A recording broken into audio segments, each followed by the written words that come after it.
Hello, welcome to Made to Heal with Angela Brown. Today I'm going to introduce the letter J in being homeward bound to God. But before I get into that, I am going to invite you to check out the link to my book, You Are Made to Heal Spiritually, Emotionally, Mentally, and Physically. It was written for the purpose of helping others heal in their journey. I was stuck for 30 plus years and going on 10 years without suicidal thoughts or depression. So that is incredible for me and miraculous. And I don't have all the answers, nor am I perfect at all of the tools and techniques that I've learned, but I am still in my journey, progressing forward and not suffering like I did for 30 plus years. So I just invite you to check that out. It was written for everyone, no matter where you find yourself in your mindset and healing journey. So share it with others too. I appreciate that. So the letter J. The letter J is journaling once a week or every day. Every day is best, right? But even once a week, or if you can't get to that, once a month. But journaling is such a gift. Journaling is a way that we can get from here and here out onto paper. There is power in writing. When we create, when we write, we are manifesting. And it is so powerful. I have done journaling in different ways. And one of my most favorite ways is writing letters to God, because that's when I can say what's on my mind. He has the best listening ear. It's not like going to a friend or a spouse or a child and venting out frustrations, but God listens. And I have had incredible experiences with it, and I will share a few because they're tender to me, and I just know that the power of writing is manifesting and creating, and this is how it is. So one day I wrote a dear letter to God, and I was frustrated. I didn't know what to do. I had just developed a hernia 8 months prior. And I was running a preschool out of my house, and I couldn't pick up the small kids, the ones that felt sad because mom left, and I couldn't pick them up. I'd have to go sit down and say, come here, come sit in my lap. But I couldn't physically just bend over and pick them up like I had done for several years previous. And so I wasn't able to do that. And I just wrote a letter going, God, I don't know what I'm supposed to do. I'm conflicted. I thought I would be teaching preschool for another 15, 25 years. I absolutely love this. And I don't know what I'm supposed to do with my life. And that very same morning, after writing that in my letter to God, we were reading scriptures, and we came across in the Book of Mormon that very day. I mean, there are no coincidences. God lays everything out, and his timing is so beautiful. But that morning we were reading in 2 Nephi chapter 9, verse 51, and it was talking about not spending money on unnecessary things, on needful things. I'm totally paraphrasing. If you go read it, it sounds a lot more eloquent and so much better. And then it also talked about being satisfied in the line of work that you're doing. And so I just thought, oh my gosh, that's it. I'm not being satisfied because I can't do it to my fullest and wholest, and I'm not satisfied. And so right then and there, I got my answer that I wasn't supposed to be teaching preschool anymore. And that was a hard decision. But after we read that, I just told my kids, look, I was praying about a specific answer today, whether I should keep going on or do something else. And I feel like God has answered our prayers, my prayers. So we're going to reread this verse. Excuse me, I have the hiccups. We're going to reread this verse. And so we reread it. And then I told my kids, I am no longer going to be teaching preschool. This is it. And my kids were like, yes, we have our house back. I didn't realize that they were going to be so, celebratory over it, but they celebrated over it. And I was like, okay, well, I didn't know what was next, but I did inform the parents. I'm really sorry, but this isn't something I'm supposed to do anymore. I don't know. I'm just being led to do something else with my life. And I had a lot of support, great support. But it was just one of those things that it was an answer. And it was because I took that time and I got it from my head and my heart out onto paper. And we manifest things so much when we do it that way. I remember when I started on my healing journey, I was probably about 1.5 to 2 years, probably closer to 2 years in my healing journey of trying to transition from the negative thinking and the complaining and the anger. And I was learning so much. I was taking so many classes online and in person and reading a lot of different books. And I was just writing in my dear letter to God, like going, God, I have learned so much. You have led me to so much, and I'm so grateful. But I want to focus on what it is you want me to learn. What is it you want me to learn? And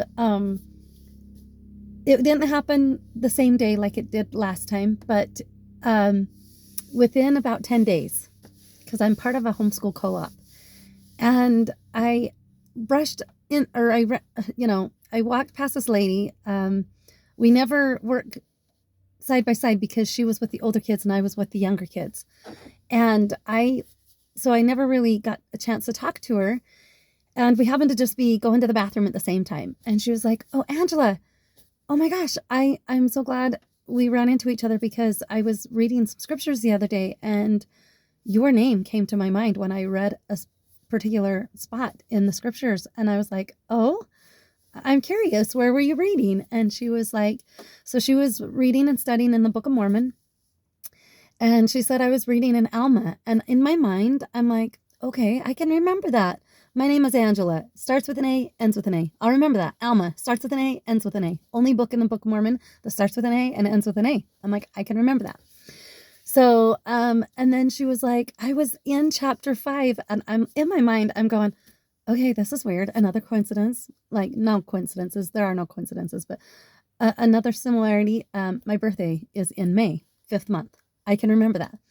So I'm like, okay, wow, that's cool. And I wasn't telling this lady any of it, as I'm like getting these aha moments. And then she was like, I can't remember where it started, but the whole chapter is just so good. But I want to say around verse 16. At that point, I just told this lady, I'm like, shut up. That is my birthday. That 5/16, that's my birthday.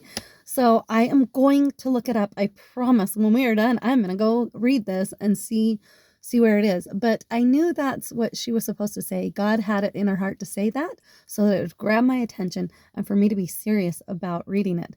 And I did. I went home and read it. And it really, what I really needed didn't start at chapter or verse 16, but it's a very long chapter, right? It has like 70 plus verses, or 69, something like that. It's got a lot of verses. And so I remember starting at 16, and I felt prompted, like, this isn't where it starts. And so I went back to the very beginning of the chapter and read, and it actually started at verse 14.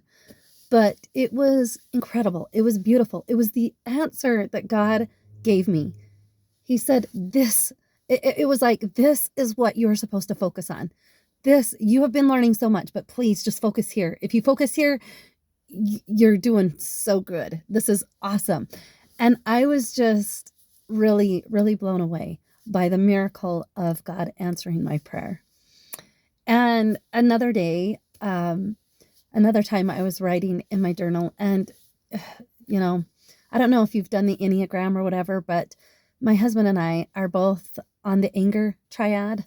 And so in an unhealthy state of mind frame, this lady's like, oh my gosh, if I could be a fly on your wall, how have you guys stayed married this long?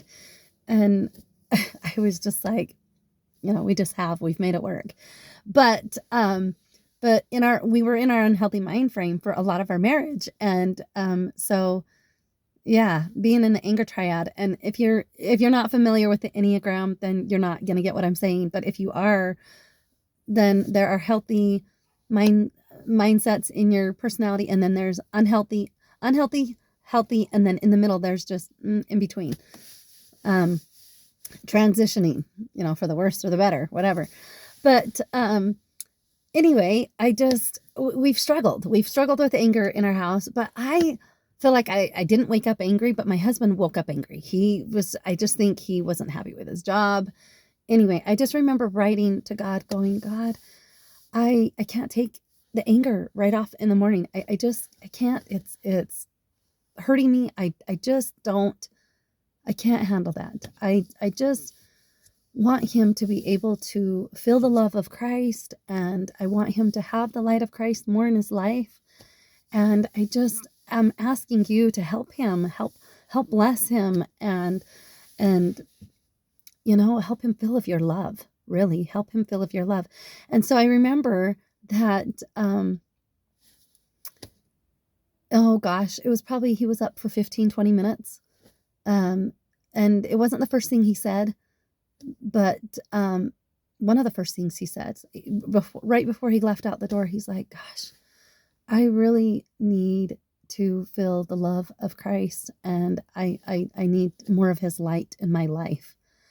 And I was just like, I seriously looked up like, God, that was quick. That was my morning prayer. And I wrote that out in my journal, and boom, it just manifested right there. And I just thanked God right there and then on the spot. And it's just, you don't have to do that. But I just know when we journal, we are able to reflect on what's going on in our lives and share, because we're here to share. We're here to share with others to help them in their journey of growth. And we all make mistakes. So it's important that we write our mistakes. What are we struggling with? And then, write the process of overcoming. Or maybe you don't feel like you're overcoming, but you're trying and writing. So it's important that it gives us a time to reflect, and it gives us a time to manifest what it is we truly want in our life. Writing is powerful. It's creating. And you can have several different journal. Oh, and this is another thing. Is like when you write and you journal, it's a time when you can express gratitude. If you're not constantly shelling out gratitude to God all the time, then this is your perfect opportunity. So writing is so powerful. It is so powerful. You're creating, you're manifesting, and you're bringing more of what you want into your life. And I think, I don't think I'm off the mark here, but I think most people want healing. Most people want healing spiritually, emotionally, mentally, and physically. God will place the right people in your path. People that you have no idea are going to say something that just helps you. So just trust the process. Trust that we are here to heal. And journaling is a way that we can do that. And I just want you to share my channel. Please like and subscribe to this channel. I am trying to get things out organically. It's my mission. It's my purpose, because I was stuck for so long, and that does not need to be the case. Learn from my mistake of being stuck for 30 plus years, and don't stay stuck for long, because healing is out there for everyone who wants it. Everyone who wants it. And so God bless. And until next time, we'll be seeing you later. Bye.